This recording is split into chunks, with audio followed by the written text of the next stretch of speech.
चलिए आगे बढ़ते हैं। लखनऊ से खबर बताते हैं, जहां आरओ एआरओ पेपर लीक प्रकरण में एक बड़ा खुलासा हुआ है। बताया जा रहा है कि पुलिस भर्ती पेपर लीक के बाद आरओ एआरओ पेपर लीक का मामला भी सामने आया है।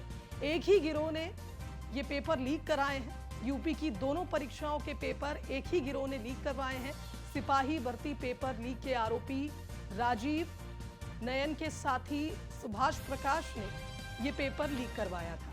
यूपी एसटीएफ सुभाष प्रकाश की तलाश में जुटी हुई है। गिरफ्तार राजीव नयन ने एसटीएफ की पूछताछ में खुलासा कर दिया। बताया जा रहा है कि दोनों ही पेपरों के जो लीक होने के ये मामले थे, उसके पीछे एक ही गिरोह का हाथ है। बिहार के मधुबनी के रहने वाले हैं सुभाष प्रकाश। भोपाल से पेपर लीक किया था। 2010 से सुभाष प्रकाश और राजीव नयन मिलकर ये काम कर रहे हैं। बताया जा रहा है कि सुभाष प्रकाश ने समीक्षा अधिकारी और सहायक समीक्षा अधिकारी में आवेदन दिया था। सिपाही भर्ती पेपर लीक करने के बाद आरओ एआरओ का पेपर भी लीक कराया।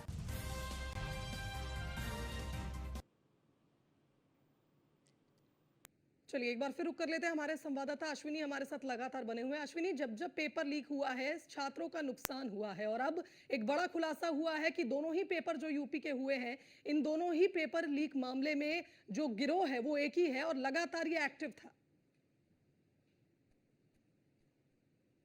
बिल्कुल, उत्तर प्रदेश में दो बड़ी परीक्षाओं के पेपर लीक होने के बाद से कहीं ना कहीं एक तरीके से अफरा तफरी मच गई थी। कहीं ना कहीं विपक्षी पार्टियों ने सरकार को घेरने की कोशिश की थी, लेकिन मुख्यमंत्री योगी आदित्यनाथ का कड़ा रुख था कि इसके बाद कार्रवाइयों का दौर शुरू हुआ। कार्रवाइयां जांच हुई तो पाया गया कि कुछ लोग थे जो गिरोह बना करके इस तरह काम कर रहे थे। आखिरकार जांच हुई तो उसमें पहले जो था पुलिस जो भर्ती जो पेपर लीक हुआ था उसके सरगना को पकड़ा गया था, जिसका नाम राजीव नयन था, उसको पकड़ा गया था। राजीव नयन से जब पूछताछ हुई तो उसने बताया कि सुभाष प्रकाश नामक व्यक्ति है जो मधुबनी बिहार का रहने वाला है।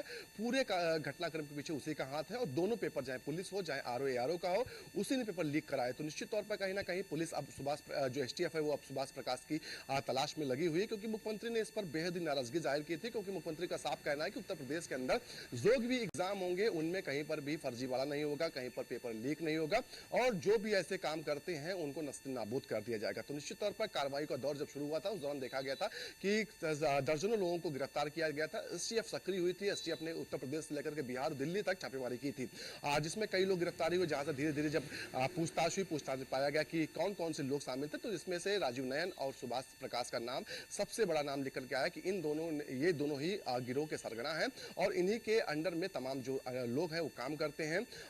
हालांकि मुख्यमंत्री ने इस पर बड़ी सख्त कार्रवाई करते हुए संबंधित अधिकारी थे उनको भी हटाया था, जो बोर्ड के अधिकारी थे उनको हटा दिया गया था। तो निश्चित तौर पर कहीं ना कहीं अब माना जा रहा है कि जांच जैसे आगे बढ़ रही है, तमाम लोगों के नाम खुल के सामने आ रहे हैं। जो अंदर खाने से जांच में पूछताछ में जो सामने आया है उसमें करोड़ों रुपए का जो बंटवारा भी गिरोह के सदस्यों के बीच में हुआ था। तो निश्चित तौर पर कहीं ना कहीं अभी माना जा रहा है कि अगले जो अब आने वाले समय में जो एग्जाम होंगे वो लीक कराना आसान नहीं होगा। उसको लेकर के अभी से ही एसटीएफ सक्रिय हो चुकी है। साथ ही साथ जो गिरोह है उसके सारे जो नुमाइंदे हैं उनको एक एक करके गिरफ्तार कर रही है और सलाखों के पीछे भेज रही। जी बिल्कुल सही कहा आपने। और कुल मिलाकर ये कहा जाए कि अब पूछताछ जब आगे होगी तो और भी खुलासे हो सकते हैं। जितने भी आरोपी हैं वो भी जल्द ही पुलिस के गिरफ्त में होंगे।